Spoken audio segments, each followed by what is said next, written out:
Fairbanks is the closest thing to a city you'll find in Alaska's harsh, secluded interior. But residents here swear they're not alone. In fact, Fairbanks is such a hotbed of UFO activity that locals are more likely to see an alien spacecraft at night than they are the lights from the next closest town.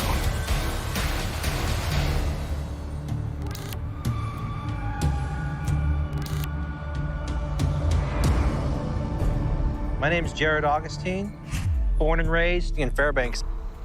I live with my wife and my daughter, Azalea. Good parkour. I love the people here. I love the culture. I just love everything about it. It's that devotion to his hometown that prompted Jared to become a security guard. It takes a lot to even be a security guard here in Alaska. There are times where it gets a little hectic or sometimes very dangerous. I have rescued people from freezing to death or falling into the river over here. I have stopped a guy from stabbing me when he pulled out a knife secretly because I'm keeping an eye on everything. Being observant is literally a matter of life and death for me.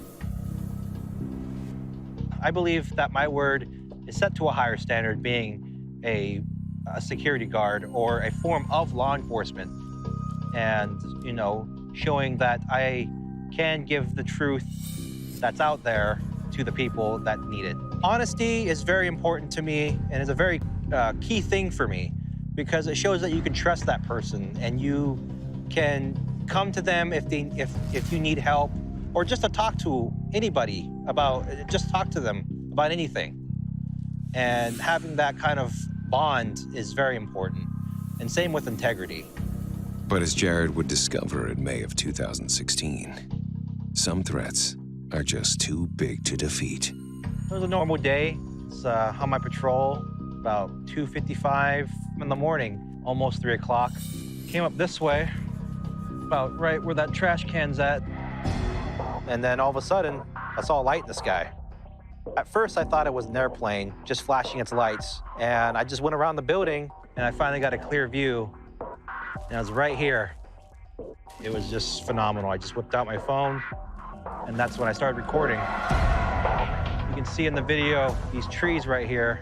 It was bright, hurt my eyes, but the phone couldn't capture how bright it was. And it kept blinking like it was doing a Morse code. About 1 minute and 3 seconds in, I saw an orb drop from it. And it was the same color as its, I guess, mothership. And it went down like that and it disappeared. Awestruck, Jared kept his camera phone aimed at the sky. And I just kept filming, and 2 more orbs shot out of it. It transformed into a triangle shape, perfect triangle. And after that, the 2 little orbs just dissipated and gone. And while the main UFO up there just kept on blinking. It was a big ball of light shooting smaller balls of light. Jared couldn't believe his eyes. Whatever these things were, it seemed like they were on a mission. Possibly drones surveying the area, recon, so to speak. Check out what's going on in this small town. What are these people doing? I just kept watching, and it rose up back into the sky and turned off like a light switch. Finally, the spell was broken as Jared tried to make sense of what he'd just seen. I was excited, but also very scared. Just how fast it moved, I don't believe anything that we have here can do that. And when I was recording, there was no sound. No helicopter sound, no propeller sound, no jet sound, nothing. It was quiet. The only thing I heard in the video were birds chirping around me. Oh, wow. What the heck is that? Oh, I was terrified. I was very terrified. You can see in the video, I was kind of shaky. And during those shaky moments, I was actually looking behind me because I had a fear that there was gonna be, I don't know, little gray aliens or little green men behind me to abduct me or something because I witnessed them or something like that. As soon as I got done filming the UFO in the sky, I instantly called my friends, I called my wife, but it's approximately 3 a.m. in the morning. They're not up. And then from there, I decided to upload it to social media. I wanted to share with the world. I wanted to show them what I witnessed, what I experienced. Going public wasn't without risk. I was pretty scared. I was afraid I was going to lose my career. I was going to become a laughingstock, so to speak. But to the contrary, Jared garnered more support than he'd ever expected. It turned out the outcome has been very positive. I've seen orbs in the sky as I was younger, but I could never capture them. All I could tell them. And of course, you know, people think, you know, they're just stories or my vivid imagination. But I finally officially captured one, and I just want to show the truth.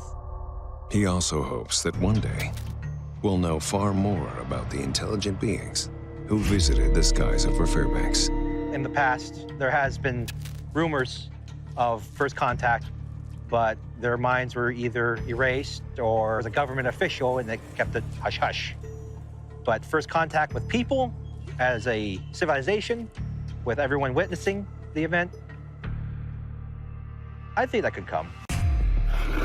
If I saw an extraterrestrial being right in front of me, trying to make contact, I would probably be very scared. But I would let them into my home and talk with them and gain knowledge from them and learn things about what's beyond, you know, our own universe, possibly. What's life for them on their planet?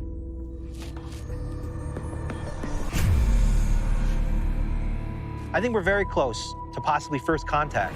I think they're waiting for us to become unified, to stop fighting, to work as one and build a utopia for everyone to live in peace. About 2 hours north of Anchorage, Trapper Creek is a remote village whose 400-plus residents pride themselves on their close relationship with nature.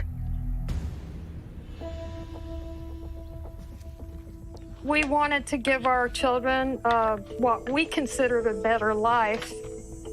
So we moved here in 1998.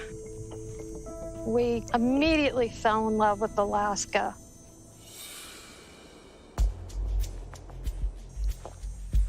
I walk between 5 and 6 miles every day. I take lots of pictures. That's really my main passion. Oh, this is cool. We got watermelon berries right there.